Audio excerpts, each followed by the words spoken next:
What's up, collectors? P-Rockzilla back again for another review, and today we're going to take a look at the Diamond Select Toys Gallery Diorama Sandman. This is one of the 6 members of the Sinister Six, and currently Diamond Select Toys has made all 6 members of Sinister Six. This is my first one. I only have 3 of the 6. I'm definitely looking forward to grabbing the other 3 of the Sinister Six. I want to complete the Sinister Six. I've always wanted either in figure form, but comic accurate versions of the Sinister Six in my collection. So currently, Hot Toys does more of the movie stuff. They are some of the video game ones, like in Mayfex or 1/12 scale. But I kind of want something with a little more presence. So thankfully, Diamond Select has made these right here. You have all Sinister Six members. And thanks to Diamond Select Toys for allowing me to review this piece right here. Hopefully, it's going to encourage me to get the other ones, because I do want to complete the Sinister Six to have with my Spider-Man in my collection. So before we get this review started, please hit the like, subscribe button, and let's get this review started. Dale! What's up, fellow collectors?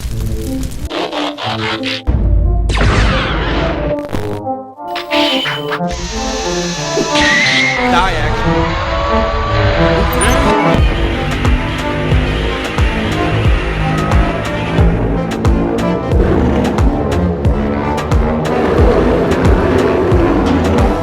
Dale.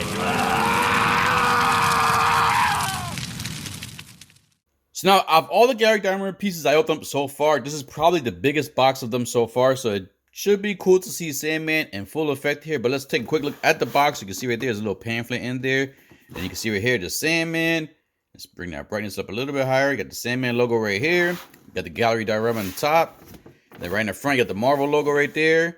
The warning, ages 14 and above, Gallery Diorama, Sandman again, PVC Diorama, and you got the cool Spider-Man logo right there. And then the cool thing in the back is, it shows a picture right here, and when you did the 360, you probably didn't see it real good. But you can see here, they have all 6 members of the original Sinister Six from the comic books. And real quick, if you want to go ahead and pause that, I'll read the first sentence for you. Career criminal Flint Marco drifted through life as a common thug until a frantic prison break took him to the path through a, I don't know how to pronounce all that stuff. So anyways, you can read it on your own right there. I'm sorry, I gave you guys a little tease right there, but go ahead. Pause it, read it. And one thing I always liked about this guy was that sweater, man. He gives me that Freddy Krueger vibes with that sweater. I always like that. I like the fact that the Spider-Man 3rd movie kept him with the sweater on. All right, so now you see him there. Let's go ahead and get this open so we can see what you get when you open the box. So once you open that box, you're greeted with 2 clamshells right there. It has them encased in that clamshell. You can see right there, you got Sandman. And it's protected by the little inserts right there. And there's tape on the sides. And just real quick, so you can see on the side.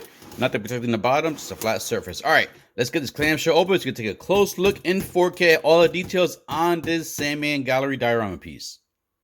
And once you get Sandman out that clamshell, you're greeted with the actual statue right here. And one thing I like about these Gallery Diorama pieces is these, in my opinion, especially for the holidays, these would be easy purchases for family members because there is no assembly requirement.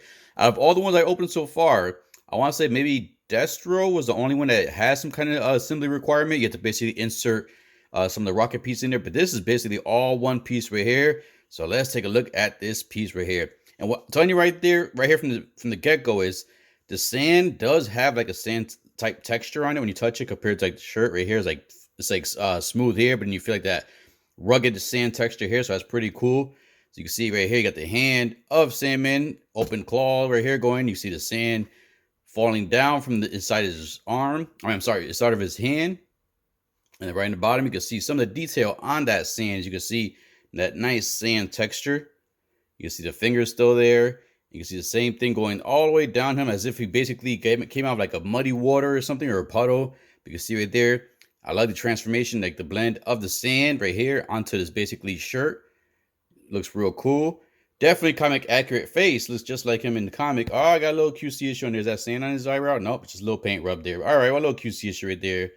And on the forehead, you can see right there, a little QC issue also too. Scratch and some paint rub off right there. But definitely looks like Sandman from the comics. And this is why I wanted to grab these, because like I said, I understand the movies are cool and everything. That's the newer things. But I've always been more of the comic book fan. And I always prefer, if I had to pick between movie and comic book, I always prefer comic accuracy over movie.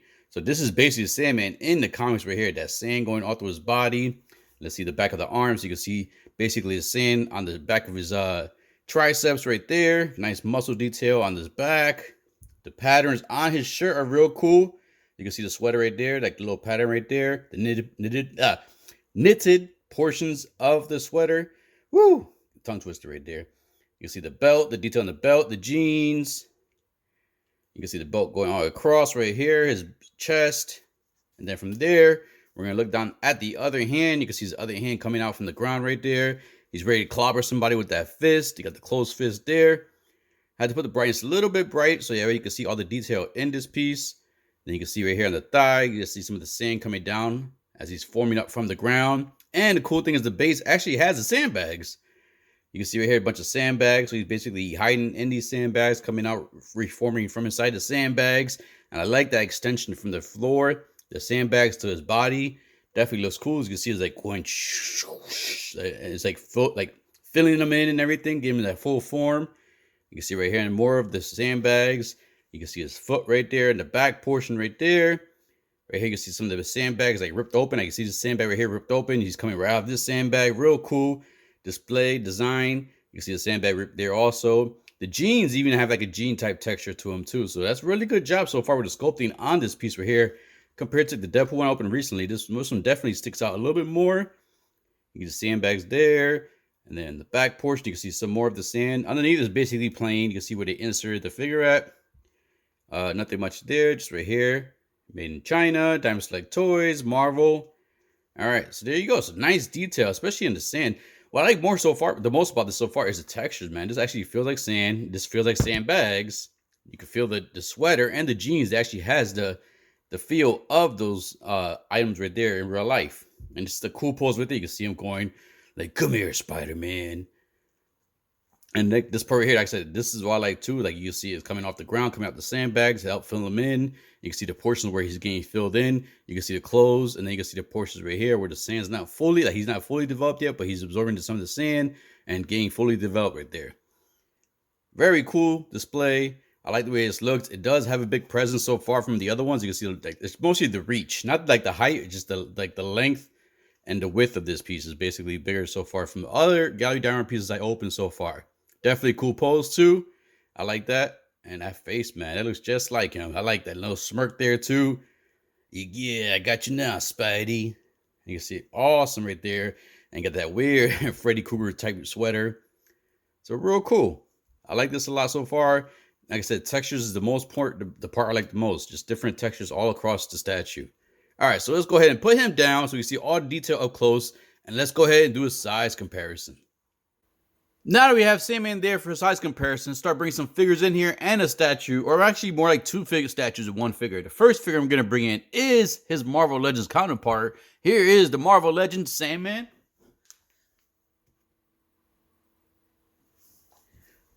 Next, let's bring in another Diamond Select Gallery Diorama, and this is going to be the Diamond Select Gallery Diorama Last Ronin. And last but not least, let's bring in a different statue. This is going to be the Pop-Up Parade XL Deku from My Hero Academia. So there you go. Nice size comparisons with one other Gallery Diorama, one Pop-Up Parade, and a Marvel Legends figure, just in case you currently have any of these in your collection and you're curious of how this Sandman will fit in your display. All right, let's go ahead and get the final thoughts and final pose. So there we have Sandman on the turntable 360 view of the whole Gallery Diorama piece. And this thing I'm liking a lot. Like I said, the textures and the feeling of this statue is amazing so far.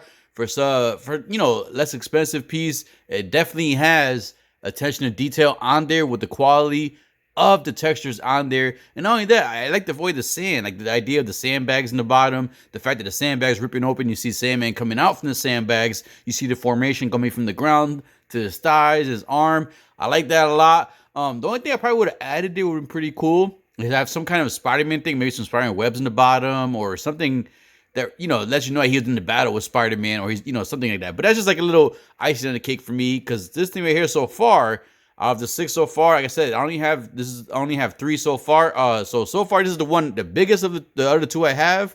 And this, to me, was the one that had the more detail. So I was really intrigued to open this one first, and it did not disappoint. I like that big bulkiness of the hands, see the arm extended, and you see that like the fist.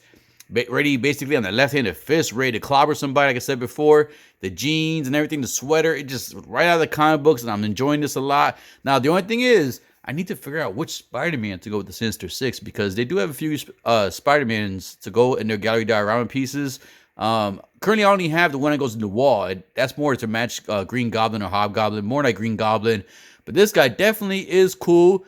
And he does take up a little space on your display because, like I said, the length of him with the arm stretched out and that base with all that skin is bigger from the other Gary Diamonds I opened so far, as you can tell from that last Ronin one, which seems a lot smaller compared to him. I'm not sure the scales are accurate, but this guy stands out. The color stands out. The sand texture and just the color of the sand stands out to me. So I'm very intrigued to see if I'm able to get all six and how they're going to look together when I have them laid out across, all six across. So I'm definitely looking forward to opening up the other two I have currently, which is Vulture and Kraven. Kraven's going with the movie coming around the corner, so that'll be probably what I'll open up next after my, not this review, but the review after. Definitely a cool piece. Like I said, if you want a comic accurate and something that takes up somewhat space, but not heavy and not expensive, and basically no assembly required, and you would want to get something easy peasy for someone, a family member for the holidays, this is a nice one, especially if they're a Sandman fan, because the other Sandman, I saw the Marvel Select toys, is basically he's all sand form. What I like about this one is they combine the two. They give him half sand form, half human form, and that's the way I know Sandman. The full sand form is cool when you have like a big giant version, like a big monstrosity version of Sandman going raw like in the movies and stuff and the cartoons. But, well, actually, he wasn't animated. He was more in the comics. I think Hydro Man was the only one in the Spider-Man anime series. But this is definitely a cool piece, and like I said, I like it a lot. Look, the way he's coming at you. It looks very, very cool. Like this piece, definitely gonna put this on my display, and I cannot wait to fit the Sinister Six. So hopefully we get to see this guy again in the Marvel, sometime in the Marvel movies or in the cartoons sometime again, because Sandman was one of the cooler guys. I always prefer Sandman over Hydro Man. Hydro Man was kind of lame to me. But anyways, I hope you enjoyed this piece. If you enjoyed the review, please hit that like, subscribe button, click that bell notification. And as always, collectors, keep collecting, stay safe, be good, dale.